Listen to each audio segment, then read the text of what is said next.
Era só uma brincadeira de churrasco. Minha própria esposa olhou para a mesa e soltou: Alguém aí quer trocar de marido comigo? Todo mundo riu. Até que o melhor amigo dela, o Kevin, levantou o copo e, com um sorriso que não era mais de piada, respondeu: Eu topo. Sério. Naquele instante, o clima congelou. E a minha vida, que eu achava tão sólida, começou a rachar feito vidro. Algumas palavras são como bombas de fragmentação. Você as solta no meio da multidão achando que vai ouvir um estalo inofensivo, mas a verdade é que estão cheias de cacos afiados que vão se enterrar fundo na carne de todo mundo ao redor. E o pior? Quem puxa o pino nunca é a mesma pessoa que tem que catar os pedaços depois. Eu sempre achei que os sábados na casa do meu cunhado, o Mike, em Austin, Texas, eram um dos pilares da minha vida. Aquele cheio de carvão e carne grelhada, a cerveja gelada, o som de conversa solta e a risada alta dos amigos.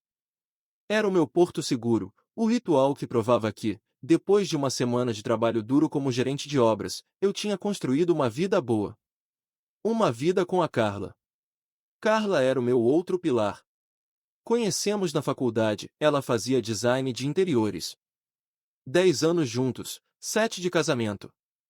A paixão dos primeiros anos tinha dado lugar a um afeto confortável, um time. Discutíamos sobre contas, sobre quem ia levar o lixo, sobre visitar a sogra no Natal. Coisas normais. Eu achava que era assim mesmo, que o amor verdadeiro era esse, um rio calmo. Mal sabia eu que rios calmos podem esconder correntezas profundas e traiçoeiras.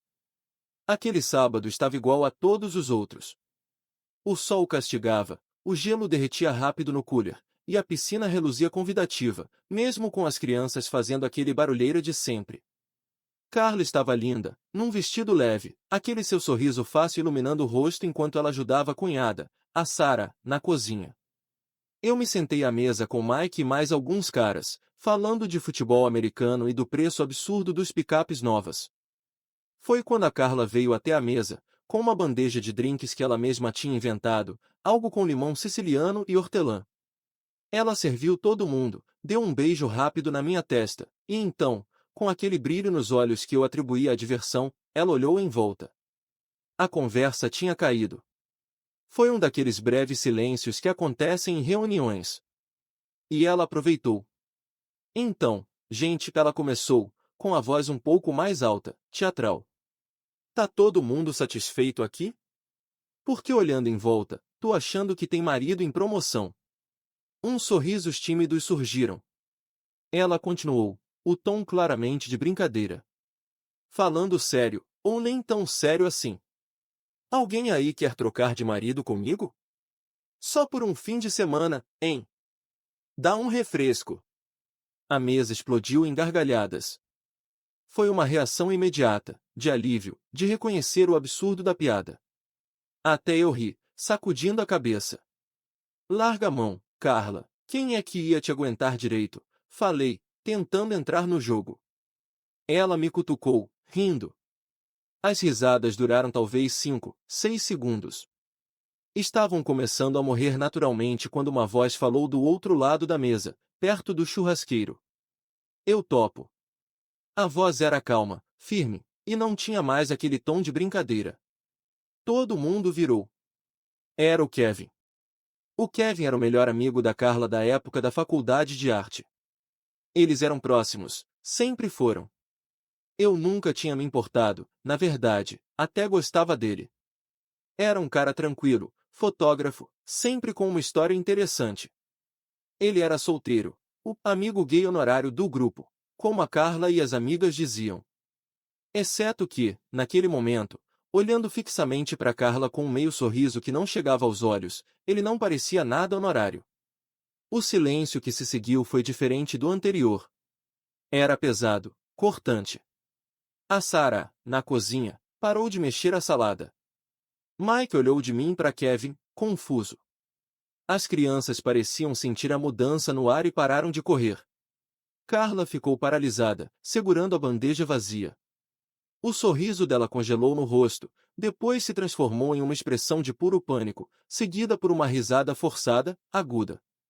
Kevin, para! Tá vendo como o pessoal leva a sério? Ela disse, tentando retomar o controle. Mas a voz dela estava estridente. Kevin simplesmente levantou seu copo de cerveja, como se fosse fazer um brinde. Falo sério, Carla. Acho que uma troca faria bem para todo mundo. Pelo menos eu ia te levar para jantar num lugar que não seja uma chachose pela milésima vez. Ele olhou rapidamente para mim, e pela primeira vez eu vi algo na expressão dele que não era amizade. Era um desafio. Uma ponta de desprezo. Meu estômago deu um nó. O sangue correu mais rápido, zumbindo nos meus ouvidos. Aquela não era uma brincadeira entre amigos. Era um golpe baixo, disfarçado de piada, e tinha acertado em cheio. A humilhação começou a queimar meu peito, subindo pelo pescoço. Todo mundo naquela mesa, naquele quintal, tinha visto. Tinham ouvido a piada da minha esposa e a aceitação séria de outro homem. O que tá acontecendo aqui? Minha voz saiu mais áspera do que eu queria. Nada, amor, é brincadeira do Kevin. Ele tá sendo idiota, Carla disse, rápido, abandonando a bandeja na mesa e vindo até mim, pousando a mão no meu braço. A mão dela estava fria e trêmula. Não parece brincadeira, retruquei, encarando Kevin. Ele não desviou o olhar. Mantinha aquele sorriso de canto de boca. Ah, para, cara, relaxa, Mike interveio, tentando salvar a situação. Todo mundo bebeu demais. Kevin, para de ser babaca. Vem aqui ajudar com a picanha. Kevin finalmente desviou o olhar, deu de ombros com uma naturalidade que me enfureceu ainda mais. Tô brincando, claro. Desculpa aí, por má interpretação. Ele se virou e foi até o churrasqueiro, como se nada tivesse acontecido. Mas o estrago estava feito. O clima não voltou mais. As conversas recomeçaram, mas eram baixas, cortadas, com olhares furtivos sendo jogados na minha direção e na da Carla. Ela ficou colada em mim pelo resto da tarde, fazendo força para parecer normal, rindo alto demais de qualquer coisa, tocando-me o tempo todo, como se eu fosse um animal assustado que ela precisava acalmar. Cada toque dela, no entanto, agora me queimava. A piada ecoava na minha cabeça. Trocar de marido. E a resposta do Kevin. Eu topo. As palavras se repetiam, ganhando novos significados a cada loop. Era só uma piada de mau gosto? Ou era um desejo disfarçado, um teste de limites que ela tinha lançado ao grupo? E por que o Kevin reagiu daquela forma? No carro, voltando para casa, o silêncio era opressivo. Ela tentou pôr uma música, eu desliguei. Precisamos conversar sobre o que aconteceu, eu disse, olhando reto para a estrada. Paul, por favor. Foi nada. O Kevin é assim, ele tem um humor ácido, você sabe disso. Eu falei aquilo totalmente na zoeira, pelo amor de Deus. Um humor ácido que mira direto no meu casamento? Que mira em você. Eu senti a raiva voltar. E por que ele falou sério, Carla? Por que o sorriso dele não era de brincadeira? Ela ficou quieta por um longo momento, olhando pela janela. Eu não sei. Talvez ele esteja passando por uma fase ruim, solitário. Ele deve ter me achado naquele segundo e pensado que era uma deixa. Uma deixa para o quê? Minha voz era uma faca. Para nada. Para uma piada. Para chamar atenção. Eu não sei.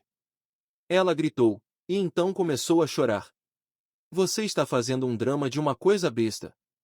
Você está me humilhando, duvidando de mim, por causa de uma frase idiota num churrasco. Era a tática dela. Quando encurralada, atacava. Transformava a culpa em minha. Por anos, tinha funcionado. Eu me desculpava, recuava, para restaurar a paz. Mas desta vez, o ferimento era muito profundo. A imagem do Kevin olhando para ela, aquele olhar intenso, possessivo, não saía da minha mente. Ele quer você, Carla, eu disse, a voz mais baixa, mas carregada de uma certeza amarga. E o pior é que, hoje, eu não tenho tanta certeza se você não gostou um pouquinho de ouvir aquilo. Ela não respondeu. O choro continuou, mas agora parecia diferente. Menos de raiva, mais de medo. Chegamos em casa. Ela foi direto para o quarto e trancou a porta.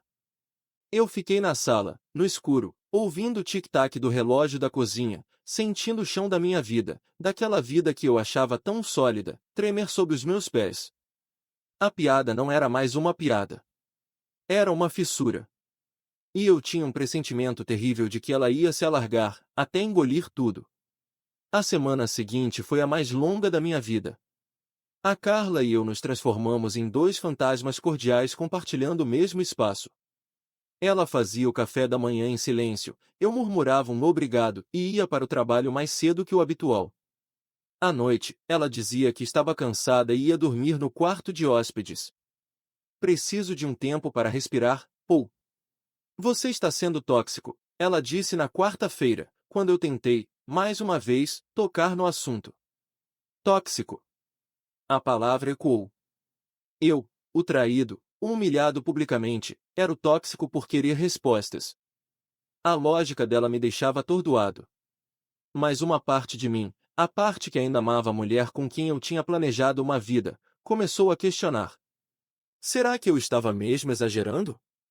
Será que era ciúme doentio de um cara que era, até prova em contrário, apenas um amigo excêntrico? Foi nesse estado de confusão e dúvida que o destino, ou o azar, resolveu dar uma das suas cartadas. Na sexta-feira, meu chefe me pediu para buscar uma assinatura urgente em um escritório de arquitetura no centro. Quando o GPS me guiou para o endereço, um frio percorreu minha espinha. Era o prédio onde a Carla tinha algumas reuniões eventuais com clientes, mas principalmente, era o prédio onde o Kevin mantinha seu estúdio de fotografia. Entrei no saguão de mármore, sentindo-me um intruso. O ar-condicionado estava no máximo. Perguntei na recepção pelo escritório de arquitetura e a recepcionista, distraída, apontou para os elevadores. 10º andar. A espera pelo elevador foi eterna. Quando as portas se abriram no 7º andar, o andar do estúdio do Kevin, eu sabia porque já tinha vindo buscar a Carla uma vez, meu coração parou. Ela estava lá. Carla. Saindo do elevador justamente quando as portas se abriram para mim. Não estava sozinha. Kevin estava ao seu lado, e a mão dele estava nas costas dela, bem na cintura, num gesto que era muito mais íntimo do que protetor. Eles estavam rindo de algo, os rostos próximos. A expressão dela era de uma leveza, uma felicidade que eu não via há meses, talvez anos. Os três ficamos congelados. O choque no rosto da Carla foi instantâneo e total. O sorriso desapareceu, substituído por um pavor pálido. Kevin, por outro lado, manteve uma compostura irritante. A mão dele lentamente se retirou da cintura dela. Oh, Carla engasgou. O que você faz aqui? A pergunta era tão absurda, tão carregada de culpa, que por um segundo eu só consegui olhar para ela. Meu mundo reduziu-se àquele corredor frio, ao cheiro do perfume dela misturado com o do café que Kevin segurava na outra mão. Trabalho, eu consegui dizer, a voz surrada. Meus olhos foram do rosto assustado dela para o rosto sereno de Kevin. E você? Reunião de design, aqui no 7º andar? No estúdio de fotografia. Eu vim encontrar o Kevin para falar sobre um projeto. Um book fotográfico para um cliente meu, ela disse, as palavras saindo em um turbilhão. Ia te contar hoje. Claro, eu disse, o sarcasmo pingando como ácido. E é preciso marcar reuniões de trabalho às 10 da manhã de uma sexta-feira, saindo do seu escritório sem me avisar, para isso. Kevin finalmente decidiu entrar na conversa. Cara, relaxa. Foi tudo de última hora. A Carla me ligou, eu tinha um buraco na agenda. A gente tomou um café, conversou sobre conceito, não demorou nem meia hora. A naturalidade dele era ofensiva. Era o tom de quem está explicando algo óbvio para uma criança birrenta. Meu celular está no carro, Carla mentiu, os olhos vidrados. Ia te ligar depois. Eu olhei para ela. Olhei bem fundo. E pela primeira vez em 10 anos, eu não reconheci a mulher que estava ali. Era uma estranha, presa em uma mentira frágil e mal ensaiada. A conexão, a cumplicidade, tudo tinha se evaporado naquele corredor. Tá bom, eu disse, simplesmente. A raiva dava lugar a um cansaço ossudo, uma fria e clara decepção. Termina sua reunião. Preciso ir ao 10º andar. A gente se vê em casa. Entrei no elevador, pressionei o botão para fechar as portas. O último vislumbre que tive foi dos dois rostos ainda paralisados, o de Kevin começando a franzir a testa, o de Carla com os lábios tremendo, os olhos cheios de lágrimas que não derramaram. No 10º andar, eu assinei os papéis mecanicamente, sem ler uma linha. Minha mão tremia. A recepcionista do escritório de arquitetura deve ter pensado que eu estava doente. Talvez eu estivesse. A traição, agora, não era mais uma suspeita paranoica. Era um fato físico, concreto. Ela estava com ele, num horário de trabalho, sem me avisar. O toque, a intimidade do gesto, a cumplicidade no riso, tudo gritava. A piada do churrasco não tinha sido um acidente. Tinha sido um sinal, um teste de fronteira que eles, juntos, decidiram cruzar. O resto do dia foi um blar. Não fui para casa. Dirigi sem destino, até parar em um bar discreto na beira da estrada.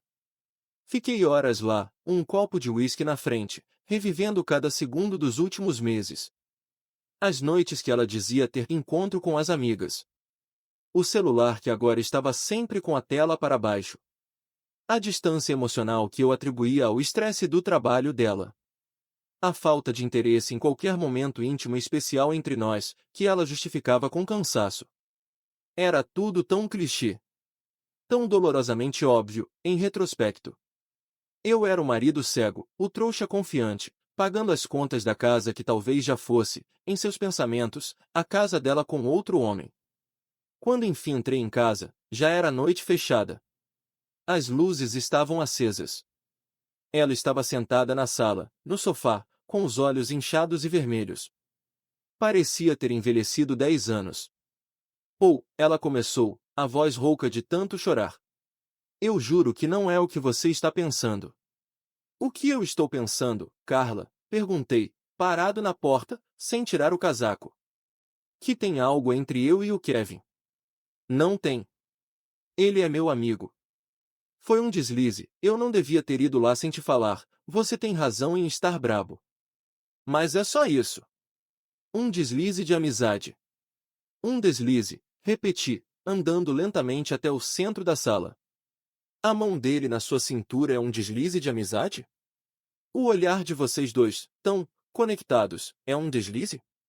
A piada de trocar de marido, que ele aceitou na hora, foi um deslize coletivo. Ela começou a chorar de novo, convulsivamente. Eu estou infeliz, Paul. Estou há meses. Você não me vê mais. A gente virou uma rotina, um contrato. Eu me sinto sozinha. As palavras saíram como um jato, uma confissão que tentava justificar a traição. Aquilo doeu mais do que a visão deles juntos. Porque era verdade. Em parte. A rotina havia se instalado. Mas eu estava lá, tentando, trabalhando para dar um futuro para nós dois. E ela, em vez de vir falar comigo, foi buscar conforto nos braços, ou, no mínimo, na atenção, de outro homem. Então esse é o seu jeito de resolver? Traindo? Mentindo?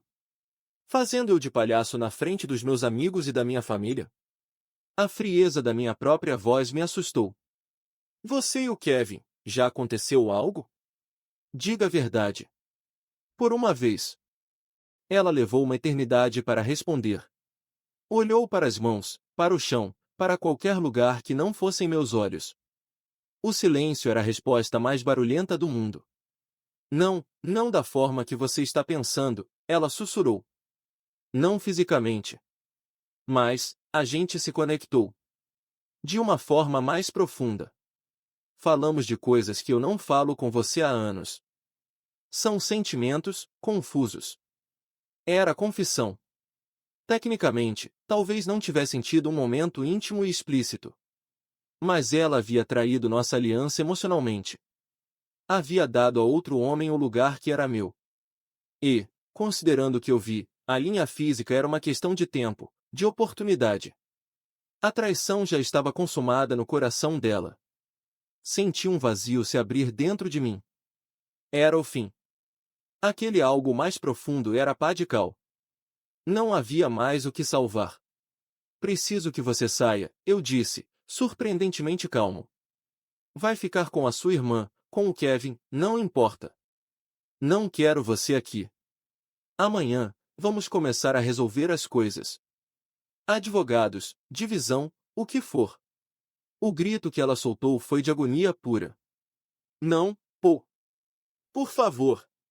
Eu te amo. Foi um erro. Eu vou cortar laços com ele, eu juro. Vamos fazer terapia, o que você quiser. Era tarde demais. As palavras dela soavam ocas, desesperadas, não por amor, mas por medo das consequências. O amor que ela sentia, se é que ainda sentia algo por mim, tinha sido soterrado por essa conexão profunda com outro. Você já fez sua escolha, Carla, eu disse, virando as costas. Agora é viver com ela. Naquela noite, eu dormi, ou tentei dormir, no sofá da sala, ouvindo o choro abafado dela no quarto. Era o som do nosso casamento morrendo. E no meio da dor, da humilhação e da raiva, um sentimento novo e perigoso começou a brotar, um desejo frio e calculista de justiça. Eles tinham jogado o jogo. E agora iam aprender as regras. Eu não seria apenas o marido traído. Eu seria a consequência que eles não tinham previsto. Os dias que se seguiram foram um pesadelo logístico e emocional. Carla se recusou a sair de casa inicialmente, então eu fui quem acabou indo para um hotel barato. O cheiro a mofo e a solidão do quarto eram um eco perfeito do estado da minha alma. Contratei um advogado, um sujeito durão chamado Gibson, que ao ouvir o resumo da situação, apenas balançou a cabeça e disse, clássico. Vamos focar nos ativos. Emocão a gente deixa pro cinema. Foi um conselho sábio, mas impossível de seguir. Porque a minha emoção tinha se transformado em algo denso e obsessivo, a necessidade de entender a extensão da traição, e de garantir que Kevin e Carla não saíssem ilesos, felizes e ricos da bagunça que fizeram. Foi assim que eu comecei a minha própria investigação. Não de forma barulhenta, mas silenciosa, metódica. Revirei antigas contas compartilhadas, ainda tinha acesso ao e-mail dela, que ela, na pressa e no desespero, não havia trocado a senha. Encontrei reservas de hotel feitas meses antes, sempre em dias em que ela supostamente tinha workshop ou viagem de cliente de um dia. Encontrei uma conta separada no PayPal, com pequenas transferências para o Kevin, descritas como sessão foto e consultoria. Valores baixos, de $100, $150. Parecia um pagamento por serviço, mas era a desculpa perfeita para justificar transferências regulares. Era a fachada da traição. A gota d'água foi encontrar uma pasta oculta no nosso computador compartilhado, protegida por uma senha que, depois de várias tentativas, eu descobri ser a data do aniversário do Kevin. Dentro, não havia fotos explícitas, eles não eram burros a esse ponto. Mas havia fotos deles. Inúmeras. Em cafés, em parques, em exposições de arte. Fotos que ela tinha tirado dele, e ele dela. Os olhares, os sorrisos, eram um álbum de um casal. Do nosso álbum de casal, que ela nunca mais quis atualizar. A dor era tão aguda que foi física, uma pontada no peito. Mas a dor deu lugar à fúria gelada. Eu tinha provas. Provas da dupla vida, das mentiras, do desvio de recursos da nossa sociedade conjugal para bancar os encontros do affair. Levei tudo para o Gibson. Ele assobiou baixo. Isso aqui muda o jogo. Não é mais só diferenças irreconciliáveis. Tem adultério e dissipação de patrimônio. A senhora vai ter que explicar muito bem para o juiz por que estava pagando o amante com o dinheiro do casamento. Enquanto o processo corria, alimentado por essas descobertas, eu decidi dar um passo além. Uma vingança não legal, talvez infantil, mas que me traria um sabor momentâneo de justiça. Consegui o endereço do estúdio do Kevin. Uma noite, depois de confirmar por uma fontinha, um amigo que fez uma consulta falsa, que ele estava lá trabalhando até tarde, agi. Comprei umas latas de tinta spray. Não vandalizei o lugar todo. Só escrevi, Em letras grandes e vermelhas na porta de vidro do estúdio, aqui se faz fotos para casal em crise? Perguntem pela especialidade do dono, fotografia de traição. E num cantinho, o modelo marido trocado é por conta da casa. Na manhã seguinte, as fotos do estúdio pichado correram o grupo de WhatsApp dos amigos em comum. O escândalo foi total. Kevin ligou para mim, aos berros, ameaçando processar. Eu só disse, calmamente, processa. Aí a gente discute na justiça também as transferências da Carla para você, e os e-mails das reservas dos motéis. Acho que o juiz vai adorar. Ele desligou na minha cara. Nunca mais me processou. A Carla ficou sabendo, é claro. O desespero dela se transformou em ódio puro. Você é um monstro. Você está destruindo a vida dele, ela gritou no telefone. Eu só mostrei a verdade para todo mundo, Carla. A verdade que você e ele tentaram esconder atrás de piadas e cafés. Vocês se destruíram sozinhos. O processo de divórcio foi rápido e brutal. Com as provas em mãos, Gibson conseguiu um acordo muito favorável. Fiquei com a casa, que estava no meu nome desde antes do casamento, por sorte, com a maior parte das economias. Ela ficou com o carro e uma pequena quantia. A dissolução do patrimônio foi considerada em meu favor. Ela saiu praticamente de mãos vazias, exceto pela bagagem emocional que carregava. A audiência final foi surreal. Nós dois em lados opostos da sala, ela magra, com olheiras, uma sombra da mulher vibrante do churrasco. Ela me olhou uma única vez, e o que vi não foi amor, ou ódio, mas um profundo e cansado arrependimento. Não arrependimento pela traição, eu percebi, mas arrependimento por ter sido pega, por ter perdido o conforto da vida que eu proporcionava. O juiz bateu o martelo. Estávamos divorciados. Algumas semanas depois, soube por Sarah, minha ex-cunhada que, apesar de tudo, ainda mantinha uma simpatia por mim, que as coisas entre Carla e Kevin não tinham dado certo. O escândalo, a pressão, a realidade de estar juntos sem a emoção do proibido, tinha apodrecido rápido. Ele a culpava pela exposição, ela o culpava por tê-la convencido a seguir aqueles sentimentos. O algo mais profundo tinha se revelado raso e egoísta. Hoje, sento sozinho no deck da minha casa, a mesma casa que um dia foi nossa. Tomo uma cerveja, olho o pôr do sol. A dor ainda está lá, uma cicatriz profunda. A raiva diminuiu, mas a desconfiança ficou. A piada do churrasco foi a faísca, mas o incêndio que destruiu meu casamento foi alimentado por anos de negligência mútua, por conversas não tidas, por desejos não expressos e canalizados para fora. Eu não sou um herói dessa história. Fui um marido ausente em muitos aspectos. Mas ela foi a covarde, que em vez de lutar ou terminar com dignidade, escolheu o caminho da traição e da mentira. E Kevin foi o oportunista, o amigo que se revelou um predador emocional. A justiça que eu busquei, no tribunal e nas pichações, trouxe um alívio frio.